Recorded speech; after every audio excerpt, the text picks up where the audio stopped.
This is Impact Economy 2015, live from Whistler. We're going to talk about a question that's been posed to us, which is when we look at the needs that have been established and presented in the Bergnek community as an example, how do we draw on the technologies, ideas, and experience and the things that could be developed as well as those that already exist to create solutions from within the community, working alongside them?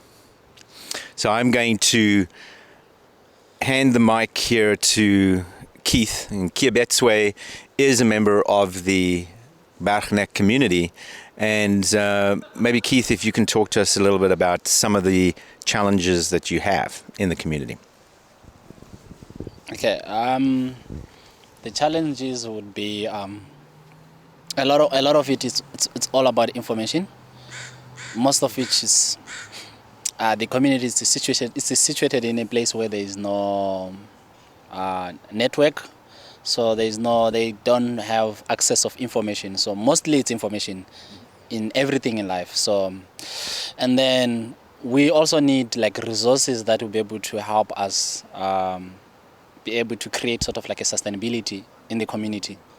So which is what we were thinking to collaborate with Sensorica to be able to replicate the projects into the community and see that will be able to help empower people in the community, and we have sustainability in the community.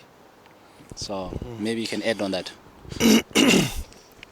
So Sensorica is working on open source hardware. Okay.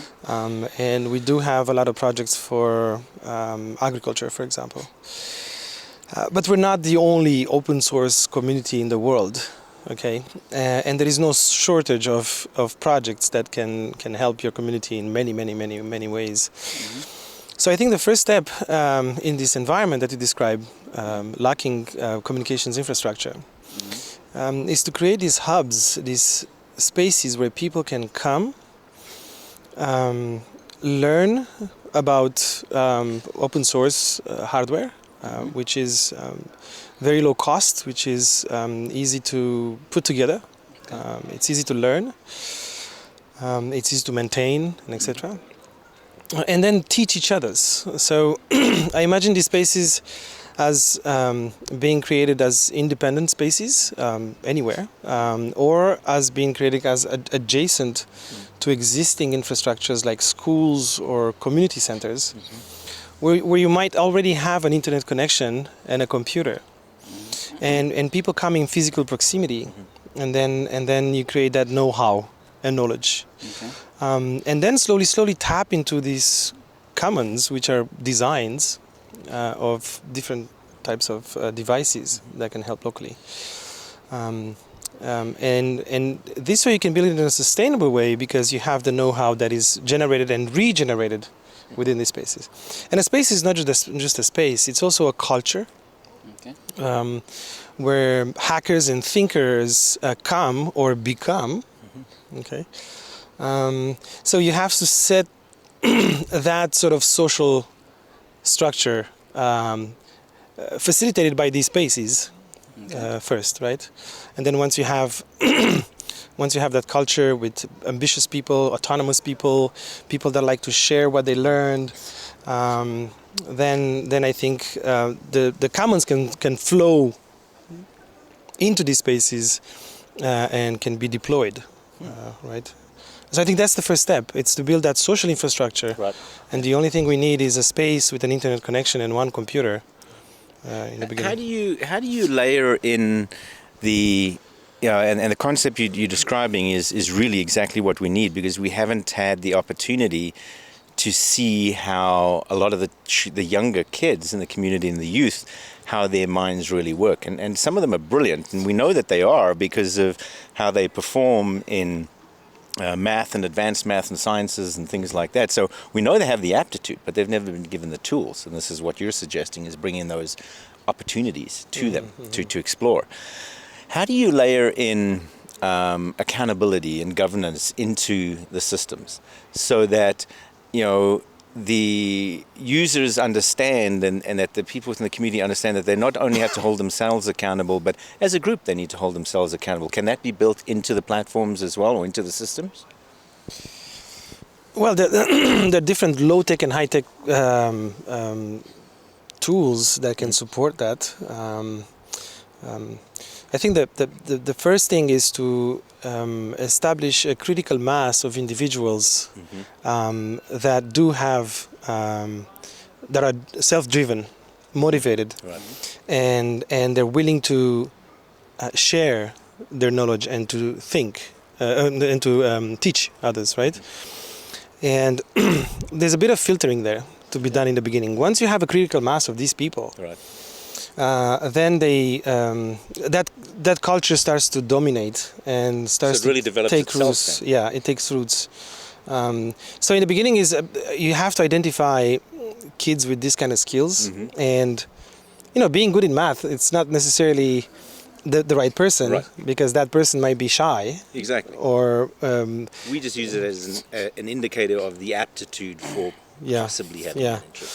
and then there's a there's a few important roles in any community like that. There's a person or two that sort of are the custodians of the values and norms. So they believe in the cause. I think you're perfect for that. Then you have the technical people that do the actual work and teach others. Then you have roles for facilitation and coordination. The next one that comes in can be accommodated to find the proper resource. Ask that guy, or you can sit here and you can use that computer, and this is how we share it in time. And also an important role is orientation. So once you get into a space like that, which is very dynamic and grows organically, where do you find the project? Where should you document this? Who are the stakeholders? Navigate the physical space and the virtual space that slowly grows around. It's not an exhaustive list of important roles, and you can't find one individual that has it all. As it all. You see, so in the filtering, in the initial process where you seed your community, a lot of people will come, and then maybe you have to make these roles transparent, print them on the wall somewhere, and help people to identify themselves, or help people realize that they're probably a good candidate for that role. So there is a bit of guidance in the beginning, and once they fit in, and if they don't feel comfortable, you can just say you can switch to other roles or do something else. Once you fit in, you start to establish the roots of that community. So you see, it's a bit of social engineering at the beginning, Okay. right? That's how Sensorica grew, essentially.